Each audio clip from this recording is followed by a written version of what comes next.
G'day guys, how you going? I'm going to talk about Gladiators.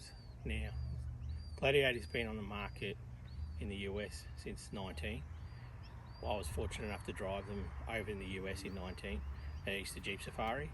Got to drive some of the concepts and also got to drive some standard ones on the Slip Rock there in Moab, which was absolutely fantastic. It was killer. Then it started 20. They basically made their way onto the market here in Australia. Now, I've been driving a Gladiator on and off in some shape or form, whether it be a Night Eagle, whether it be an Overland, whether it be a Rubicon. And to be honest, it's been a fantastic vehicle. I've only ever had stock vehicles. We've taken them to Beachport, to the high country. We've gone camping in them, towing our caravan with them. We've done a lot of things with the Gladiator over the last couple of years. We've been able to fit the family in it. That was no problem with the two kids. Now we've got a third child, car with a capsule, and it's fitting in there, and we're managing, and it's good. We find that the Gladiator is an all-purpose vehicle. It's for Wrangler guys. It is a Wrangler with a tub on the back. It gives you that dual cab flexibility. It's a very capable vehicle all round. I'm a little bit biased. I'm a Jeep guy, but to be honest, I've really enjoyed it. Now, as far as length, a lot of people are concerned about the overall length of a Gladiator. Now, from bumper to bumper, it's the same length as a Land Cruiser 79 series. So, obviously the wheelbase is a little bit different. Now, the other one people always talk about is the wheelbase is so long, so ramp over is going to be an issue. Well, we've found off-road, it has further reach. So it's only really the cutaways, but once you've done a lift and tyres, you don't have those issues. They are a very, very capable vehicle. Over the next 12 months, we're going to be modifying this Gladiator that we've been given the use of from Berwick Jeep, from Didier and the team.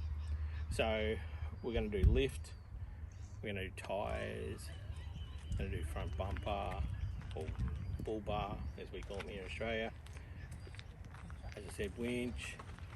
We'll do something with the tub.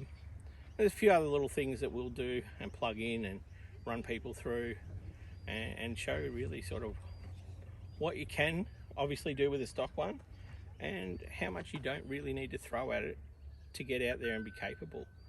As I said, I've taken stock ones on the dunes, on the beach, and it was an Overland of all things, and we had a lot of fun with it. The guys that we were out with for the day, they had an absolute great time in it, and they really found that it was a very capable vehicle.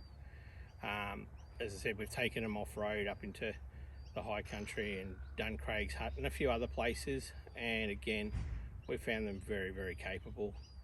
I've taken them up through around the area around near Joe's Spur here in Victoria, so that was a lot of fun. Again, found it very, very capable. There are a few other little things that the Gladiator has. So rather than be downhill assist, it's an ascend as well. So it'll help you climb. So you can set basically at 1 to 8 kilometers an hour, and it will go up a hill. It'll go across terrain, or it will also go downhill. So there's things like that there's off-road plus that's in them. You've obviously got, being a Rubicon, you've got the sway bar disconnect. There are a lot of things you can do with a Gladiator out of the box. I would honestly say, arguably, this is the most capable off-roader out of the box, other than the Wrangler, which again, different markets, different territory, but you know, it is the ultimate crossover vehicle. I think if you're after a dual cab, you're after a vehicle that is capable out of the box. You've got the room for it. Yes, it won't fit in everybody's garage, but you got the room for it. I would say it's definitely something to look at. Parking it isn't really as a bigger issue as what people say it is. So this one, as I said, she's pretty vanilla. So we're going to see what we can do in the back. There's obviously rack systems we'll talk about those. We'll talk about a few of the other tonner covers and the roll tracks, and even the canopies. What's available and what are people doing. So it may not be just what we end up doing on this Jeep, but we'll have a talk to some of the other guys out there in Australia who've got Gladiators and what they're doing as well. All right, that's enough from me this week. Please don't forget to subscribe, like, share, and comment below. And in the comments, I'd love to hear your things that you love about the Gladiator and don't love about the Gladiator. We really do want your feedback. We do want to interact with you guys. We want to know what's cool and what's not cool. So let us know. And don't forget, Camp Coffs 2023.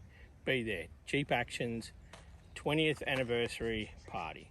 We'd love to see you there if you're a subscriber. If you're not a subscriber, shoot us an email at ben@jeepaction.com.au